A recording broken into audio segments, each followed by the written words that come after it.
प्रज्ञेश विश्वासराळे, जिल्हा परिषद प्राथमिक शाळा टाकळकेरवाडी, यशवंतराव चव्हाण कला क्रीडा महोत्सव 2024 च्या निमित्तानं संस्कार म्हणजे काय हा विषय घेऊन मी तुमच्या समोर उभा आहे. अरे माणसा कधी होशील माणूस, स्वार्थापायी झाला माणसाचा रे कानूस. आज व्यासपीठाला संस्कार म्हणजे काय हा विषय निवडावा लागला, याचं कारणही तसंच आहे.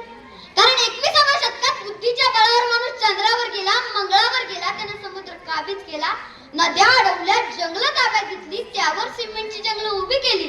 तशी त्याच्या मनातली हिरवाई संपली. सुख समृद्धीच्या गराड्यात प्रगतीच्या हव्यासानं झपाटलेल्या माणसाला कशातच समाधान लाभत नाही. या डिजिटल युगात हजारोंच्यावर फ्रेंड्स बनवणारी आणि लाखोंच्यावर लाईक्स मिळवणारी माणसं प्रत्यक्ष एकमेकांना भेटत नाहीत आणि समोर आली तरी बोलत नाहीत, ही आताची वस्तुस्थिती आहे. भूकंपासारख्या संकटात बळी पडलेल्या माता भगिनींच्या मृतदेहावरील दागिन्यावर पडणारा माणूस रक्ताच्या थारोळ्यात पडलेल्या अपघातग्रस्ताला मदत करण्याऐवजी त्याचे फोटो काढण्यात आणि व्हिडिओ व्हायरल करण्यात गुंग होतो. आणि हाच माणूस मंदिर, मशीद, चर्च मध्ये जाऊन आपल्या शुद्धीचं प्रमाणपत्र मिळवण्यासाठी जीवाचा आटापिटा करतो. किती मोठा विरोधाभास आहे या. काच्या महावृक्षाखालून जात असताना चांगल्या विचारांची पानगळ झाली, माणुसकीच्या मानगुटीवर कोयता बसला. अरे इतरांचे सोडा हो, जन्म देणारे आई वडील आजच्या मॉडर्न पिढीला नकोच झाले आहेत. रक्ताचं पाणी करून ज्या आई वडिलांनी वाढवलं, घडवलं, शिकवलं, चांगलं मोठा पाण्याला लावलं, त्यांच्या अंत्यसंस्कारालाही न येणारी आणि शेजारी नातेवाईकांना तुम्ही नियोजन करा, आम्ही पैसे पाठवतो असं म्हणणारी कृतज्ञ पिढी तयार झाली. देख तेरे संसार की हालत क्या हो गई भगवान, कितना बदल गया इंसान, कितना बदल गया इंसान. अरे मुसळधार पावसाच्या छत्रीनं आधार दिला, वेळ निघून गेल्यावर तिचं ओझं वाटू लागतंय. आणि म्हणूनच आजच्या पिढीला शिक्षणाइतकंच संस्कारांची गरज आहे. आणि संस्कार कुठल्या दुकानात विकत मिळत नाही, तर ते रोजच्या जीवनात नकळत करावे लागतात. बाळ, पायाच्या तळव्यांना घाण लागू नये म्हणून जितका जपतोस ना, तसा मनाला घाण लागू नये म्हणून जपो श्याम, असा संस्कार घडवणारी श्यामची आई.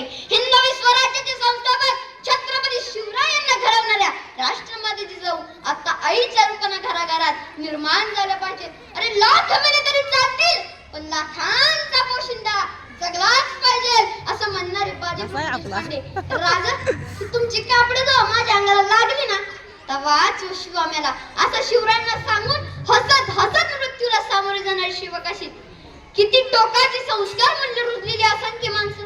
मदर तेरेसा, बाबा आमटींपासून रतनजी टाटांपर्यंत कितीतरी मोठ्या दिलाची राजा माणसं आपल्या समोर आहेत. जीवनात विजय नव्हे संघर्ष महत्वाचा असतो. जिंकण्यापेक्षा तू कसा लढलास हे मोलाचे आहे. आणि जीवनात संगत सुद्धा महत्वाची आहे. अरे तांदूळ जर कुंकवासोबत असतील तर देवांच्या चरणी जागा मिळते, आणि ते जर डाळी बरोबर असतील तर खिचडी होणार हे मात्र नक्की. मित्रांनो, अवघड रस्त्यामुळेच कौशल्यपूर्ण ड्रायव्हर तयार होतो. परिस्थिती बिकट असली तर माणूस तितकाच सक्षम म्हणतो. आणि आगीत ताळून सुलाखून निघल्याशिवाय लोखंडाचं कणकर पोलाद होत नाही. आणि याच्यासाठी करायचं आहे संस्कारांची. यश मिळवायचं असेल तर कठीण परिश्रमाला पर्याय नाही, तर यशाला कोणताही शॉर्टकट नसतो.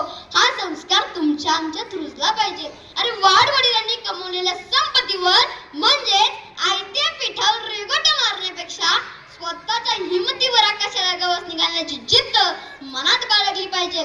संस्कार देतात येणाऱ्या वादळांशी भिडण्याचं सामर्थ्य मरगळलेल्या मनाला देतात संजीवनी. संस्कार म्हणजे स्वतःबद्दलचा अभिमान आणि दुसऱ्याबद्दलचा आदर. संस्कार म्हणजे संकटरूपी कडाक्याच्या थंडीत भूप देणारी मखमली चादर.